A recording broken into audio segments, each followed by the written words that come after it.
Welcome back to the deep dive. Yeah. This time, Uh-huh. we're going to be taking on, I'm really excited about this one, Oh, yeah.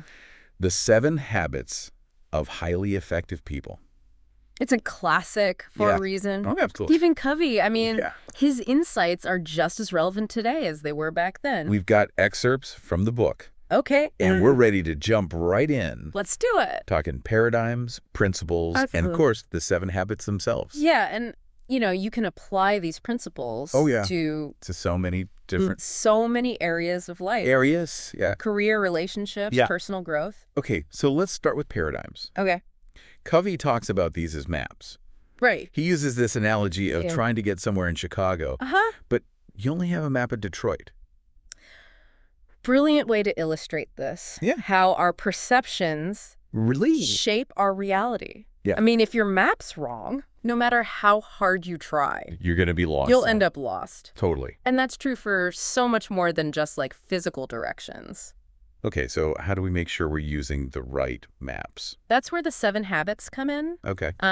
They're like tools that help us examine our existing paradigms and make sure they're aligned with principles of effectiveness. Okay, I'm intrigued. All right. But before we get to the habits themselves, let's talk about the difference between the character ethic and the personality ethic. Absolutely. I remember this being a key point in the book. Think of it this way. Okay. The character ethic is about who you are at your core, values, integrity, principles. Yeah. The personality ethic is more about outward appearances and techniques. It can be helpful to a certain extent. Yeah. But it's not enough. It's not enough on its own. It's like putting a Band-Aid on a deeper issue. Exactly. You might see a temporary improvement. Right. But that underlying problem is still there. The underlying problem is still there. Yeah. And Covey argues that true effectiveness, lasting success, stems from a solid foundation of character. Absolutely. He talks about primary greatness. Yeah. Which is about who you are. Right. Versus secondary greatness. Yes. Which is about what you achieve. Right. Or how others perceive you. So it's not that recognition or achievement are bad things. Right. But they're not the ultimate measure. Not the ultimate measure of success. Yeah, think of it like building a house. Yes. You wouldn't just focus on the paint color or the landscaping. Right.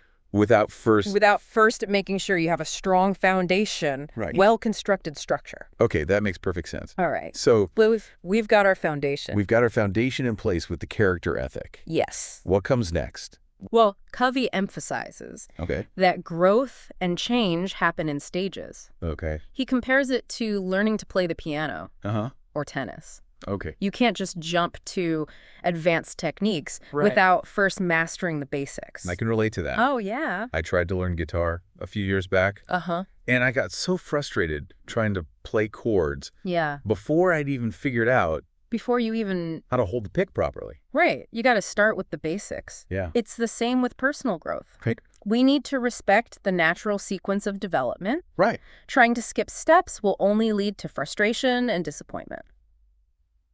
So are you saying we need some kind of major paradigm shift? It might not be as dramatic as it sounds. Okay. Covey calls it an inside-out approach. Okay. It's about starting with ourselves, with our own paradigms and character, before trying to change the world around us. So it's not about waiting for things to be perfect. Right. Or for other people to change before we take action. It's about recognizing our own power. Yeah. To create positive change. Yeah. Starting from within. Okay. I'm ready to dive into those habits. All right. Give me the Cliff's Notes version. What are they all about? Okay. The 7 habits embody those principles of effectiveness we've been talking about. Right. They provide a roadmap for moving from dependence to independence and ultimately to interdependence. Dependence. Yeah. Independence. Interdependence. It's a journey, isn't it? Yeah. Think about it. Yeah. We start life depending on others. Then we strive for independence. Right. And finally, we realize that our greatest successes often come from working together. Yeah. From interdependence. I like that. Yeah. It's not about right. isolating ourselves or becoming lone wolves. It's about achieving something greater together. I like that. Yeah. Okay, so let's start with habit 1. You mentioned it earlier. Yeah. Be proactive, right? That's it. Okay. And it's more than just taking initiative or being busy. Mm-hmm. It's about recognizing that you have the power to choose your response to any situation. So even when things feel out of control, absolutely, we still have a choice in how we react. We always have a choice. Covey talks about proactive language. Yes. Phrases like, I can choose. Okay. I'm responsible. Yeah. It's about focusing on your sphere of influence, the things you can actually do something about. As opposed to dwelling on things you can't control. Exactly. Like the weather or other people's opinions. He calls those things the circle of concern. Okay.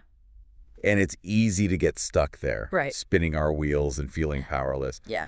But when you shift your focus to the circle of influence, you start to see possibilities for a positive change. Okay. I'm starting to see how this all connects. So instead of complaining about the traffic, a proactive person would leave earlier or find an alternate route. Great example. Or instead of blaming your boss for a stressful work environment, you could focus on improving your own time management skills. Absolutely. Or communication strategies. That's the idea. Okay, this is making a lot of sense. Good, good. But what about those times when things are really tough? When you're facing a real challenge, can you really just choose to be positive and make everything better? It's not about denying reality or pretending everything is rosy. Okay. Covey tells the story about his own son who was struggling in school. And he and his wife initially were focused on the problem, on their son's weaknesses and how others were treating him. But it wasn't until they shifted their focus to their own circle of influence, to their own paradigms as parents, that they started to see positive change in their son as well. So it's about recognizing that even in difficult situations, there are things that we can control. Absolutely. Things we can do to influence the outcome. To influence the outcome, that's Okay, that leads perfectly into habit 2. Okay. Begin with the end in mind. All right. What's that all about? Imagine you're building a house. Would you just start hammering nails? Yeah. Without first having a blueprint? Probably not. A clear vision of what you want to create. I'd probably end up with a very strange and structurally unsound house. Exactly. Yeah. Covey's point is we need to apply this same principle to our lives. Start with a clear vision of your desired outcome before you take action. He calls this 2 creations. The mental creation, where you envision your goal. And then the physical creation, where you bring it to life. So it's about being intentional, about thinking things through before just jumping in. That's it. And this applies to so many areas of life. Oh, absolutely. Starting a business, planning a vacation, even parenting. All of it. I remember Covey talking about writing a personal mission statement. Is that part of habit 2? It is. Your mission statement acts as your personal constitution. Oh, wow. A guiding document for your life. It helps you define your values, your purpose, and your goals. That sounds pretty daunting. It's definitely a process. It takes time, reflection, a willingness to really examine what matters most to you. But don't worry. We'll delve into that more deeply in a bit. Okay, I'm looking forward to that. All right. For now. Okay. Let's move on to habit 3. All right. Put first things first. Okay. This one feels especially relevant in today's world. I know, right? Where we're constantly bombarded with distractions and demands on our time. Absolutely. Covey's focus here is on prioritizing based on importance, not just urgency. We've all got those urgent things popping up all the time. Emails, phone calls, deadlines. All the time. But are they truly the most important things? That's a good question. Right. And I think a lot of us, myself included, fall into the trap of reacting to those urgent tasks instead of proactively making time for the things that really matter. For those things that really matter. That's where Covey's time management matrix comes in. It's a simple but powerful tool for visualizing how we spend our time. He divides tasks into 4 quadrants. Urgent and important. Not urgent, but important. Urgent, not important, and not urgent and not important. Got it. Okay. I'm starting to see where this is going. So that urgent and important quadrant, those are the things that demand immediate attention. Like crises or deadlines. Right. But here's the key. Covey argues that we should be spending most of our time in the not urgent but important quadrant. Those are the things that contribute to our long-term goals and well-being. Yes. But they don't always have a screaming deadline attached. Exactly. Things like planning, prevention, relationship building, personal development. All of those. They're the activities that often get neglected. Yeah. But can ultimately save us so much time and stress in the long run. It's like that saying, an ounce of prevention is worth a pound of cure. Yeah. If we invest the time up front in those quadrant 2 activities, we're less likely to be dealing with constant crises and quadrant. Exactly. And it all ties back to being proactive. Instead of constantly reacting to the tyranny of the earth, we can choose to prioritize those activities that truly move us forward in life. That's the idea. This is great. Good, good. I'm already starting to think about my own to-do list in a new light. All right.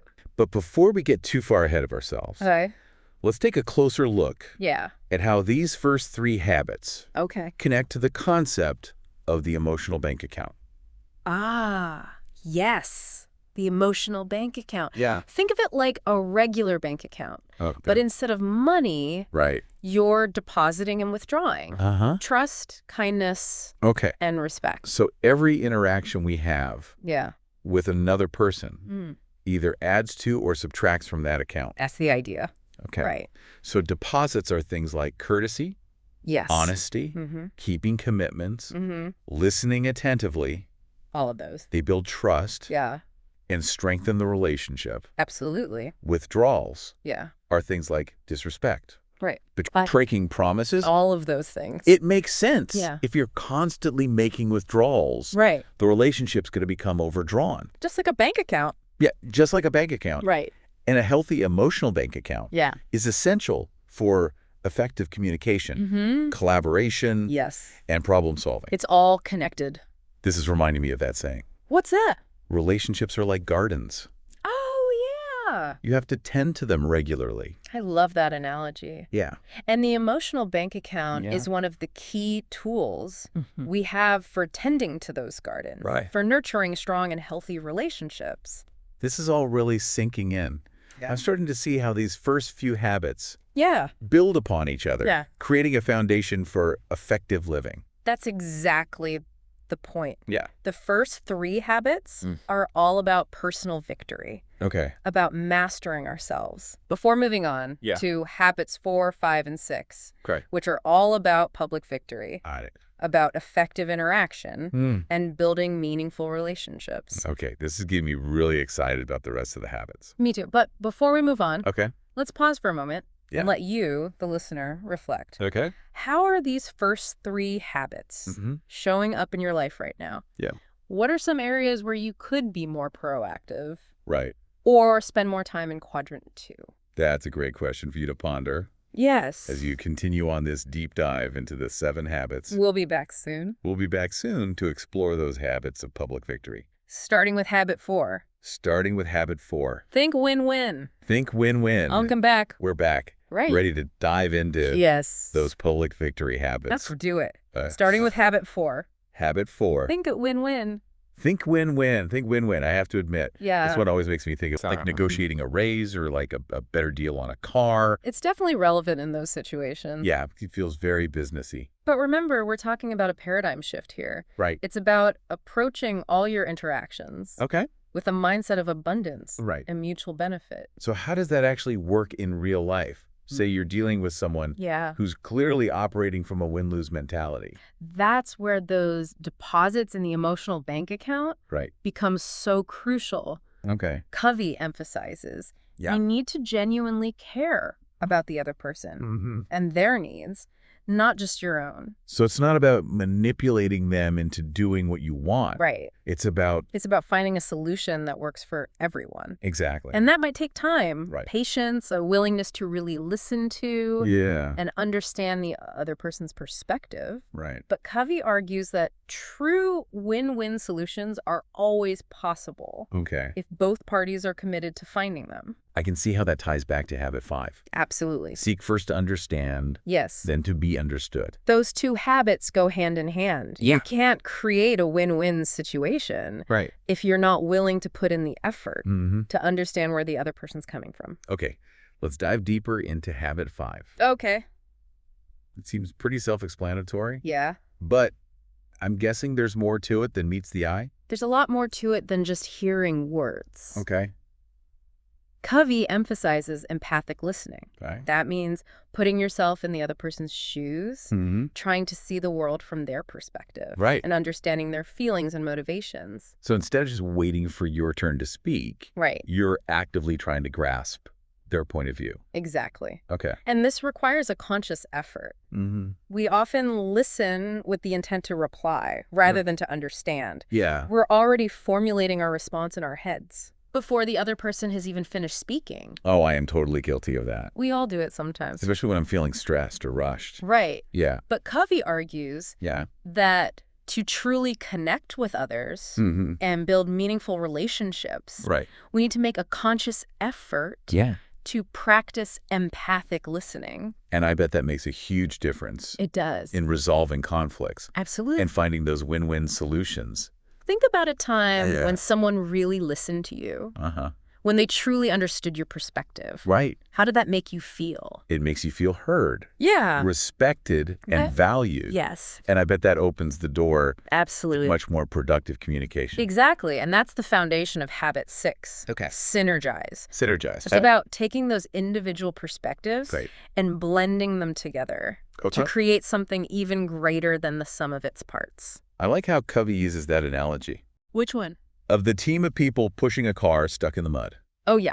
One person pushing alone might not be able to budget. Right. But if everyone pushes together, yeah, they can easily get the car moving again. That's a great visual. Yeah. And it highlights the power of cooperation and collaboration. But isn't synergy just a fancy word for compromise? It's much more than that. Okay. Compromise often involves both parties giving up something to reach an agreement. Okay. Synergy, on the other hand, is about finding creative solutions that meet everyone's needs and result in something truly innovative and groundbreaking. So it's not about settling for the lowest common denominator. Right. It's about aiming for a higher level of outcome. Exactly. That wouldn't have been possible without that collaboration. That's the idea. Okay. That makes a lot more sense. I'm starting to see how these habits of public victory build upon those habits of personal victory. They do. You can't really achieve win-win solutions or create synergy with others if you're not grounded in those foundational principles of proactivity, purpose, and prioritizing what matters most. So it all starts with ourselves. Exactly. That inside-out approach. And that leads us to habit 7. Okay. Sharpen the saw. Sharpen the saw. It's about taking care of ourselves so that we can show up fully and effectively in all areas of our life. I like how Covey uses the analogy of a lumberjack who's trying to cut down a tree with a dull saw. It's hard work. Yeah. And the results are going to be pretty mediocre. Right. But if the lumberjack takes the time to sharpen the saw, the work becomes easier and the results are significantly better. Okay, so how do we sharpen the saw in our own lives? It's about taking care of ourselves in 4 key dimensions. Physical, spiritual, mental, and social-emotional. Okay, let's break that down. What are some examples of how we can renew ourselves in each of those areas? For the physical dimension, think about exercise, healthy eating, getting enough sleep, and managing stress. These are all things that we know are important. Yes. But it's easy to let them slide. It is. When we're busy. That's why Covey emphasizes making time for self-care. Right. It's not selfish. Yeah. It's essential for being our best selves. What about spiritual renewal?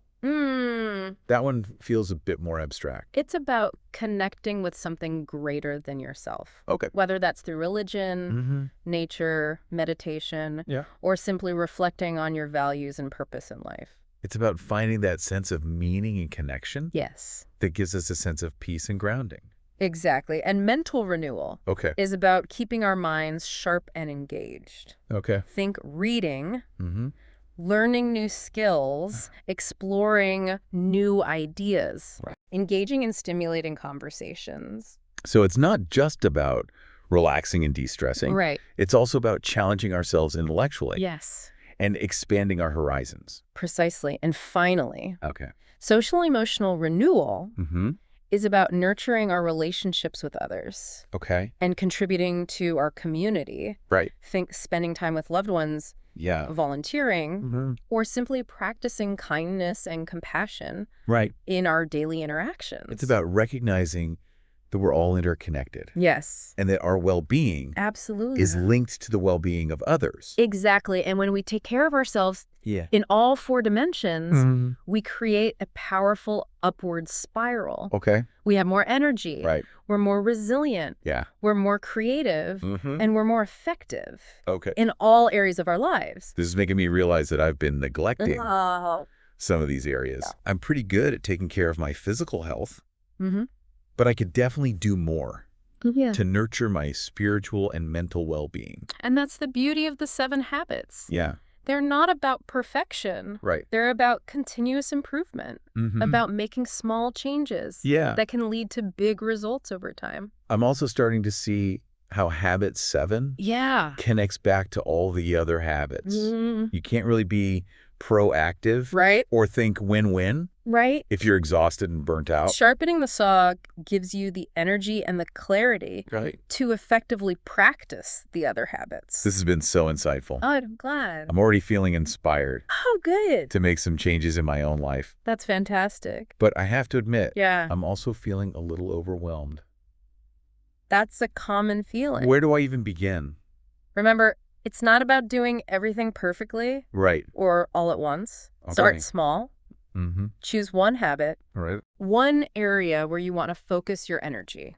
Maybe it's setting aside some time each day for exercise or meditation or consciously practicing empathic listening. Absolutely. In your conversations. Small changes, consistently applied, can lead to remarkable results over time. And don't forget to celebrate your successes along the way. Yes. Every step forward, no matter how small, is a victory worth acknowledging. That's a great point. So as you continue on this deep dive into the 7 habits, consider which of these principles resonate most strongly with you. Which habits are you already practicing effectively? And where do you see opportunities for growth? That's a great question. We'll be back soon to wrap things up. Yes. With some final thoughts and key takeaways. All right, we're back. Welcome back. I don't know about you, but my brain is buzzing. Yeah. After exploring those 7 habits. I know, right? It's a lot to digest. It is. Yeah. But remember, it's not about mastering all 7 overnight. Right. It's a journey. Right. And like any good journey, yeah, it's best enjoyed one step at a time.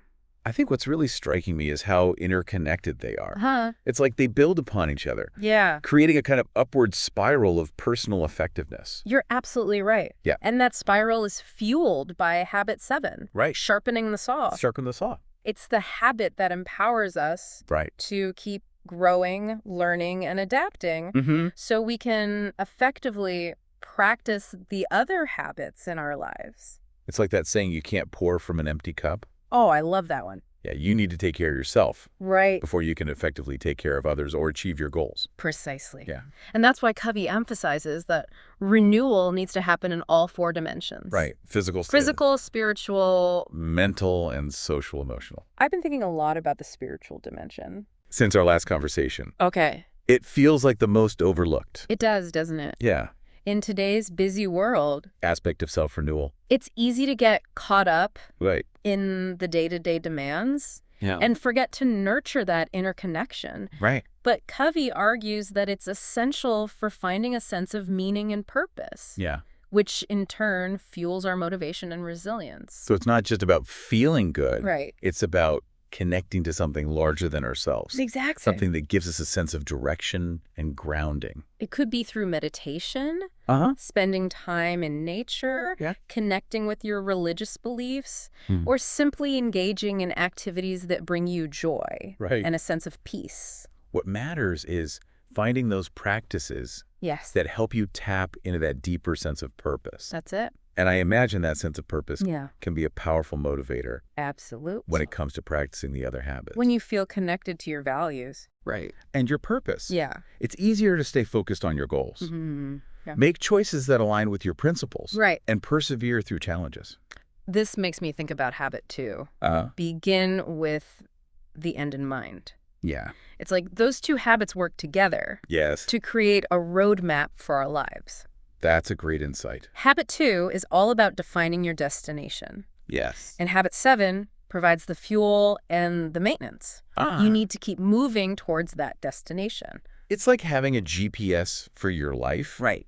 But you also need to make sure your car is running smoothly. Right. Has enough gas. Yeah. And is regularly serviced to actually get where you want to go. That's a fantastic analogy. And just as a well-maintained car runs more efficiently and smoothly, a well-rounded approach to self-renewal allows you to operate at your best, both personally and professionally. Okay, this is all starting to click. Good. I'm seeing those connections. Those synergies between the different habits. They're all connected. And I'm realizing that personal effectiveness isn't just about achieving goals. Right.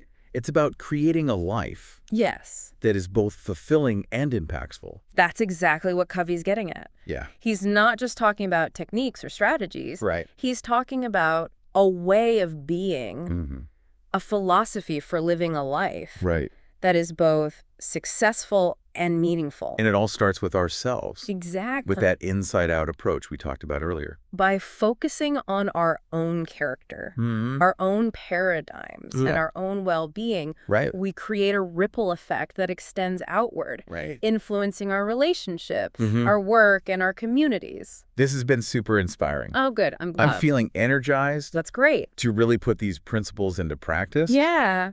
But I have to admit, I'm also feeling a little overwhelmed. That's understandable. Yeah. Where do I even begin? Remember, it's not about doing everything perfectly. Right. Or all at once. Okay. Start small. Choose one habit. One area where you want to focus your energy. Maybe it's setting aside some time each day for exercise or meditation. Right. Or consciously practicing empathic listening or conversations. Exactly. Small changes consistently applied can lead to remarkable results over time. And don't forget to celebrate your successes along the way. Yes. Every step forward, no matter how small, that's right, is a victory worth acknowledging. Absolutely. Well, this has been an incredible deep dive. It has. Into the 7 habits. Yes. I'm feeling inspired. I'm glad. Equipped and ready to create some positive changes in my own life. That's wonderful to hear. Yeah. And remember, you have all the resources you need within yourself to achieve your goals and live a life that is both fulfilling and impactful. As we wrap up here, okay, what's the one key takeaway you want to leave our listener with? The 7 habits are not just a set of rules. They're a roadmap for living a life of purpose, meaning, and effectiveness. And that journey starts with a single step. A decision to be proactive and take ownership of your life. To our listener, we challenge you to choose one habit, one principle, one small step you can take today. That's it. To start living more in alignment with the 7 habits. And remember, you're not alone on this journey. Right. We're all in this together, striving to become the best versions of ourselves and to make a positive difference in the world. Absolutely. Until next time. Until next time. Keep diving deeper. Keep diving deeper. And keep striving for those daily victories. Yes. Both public and private,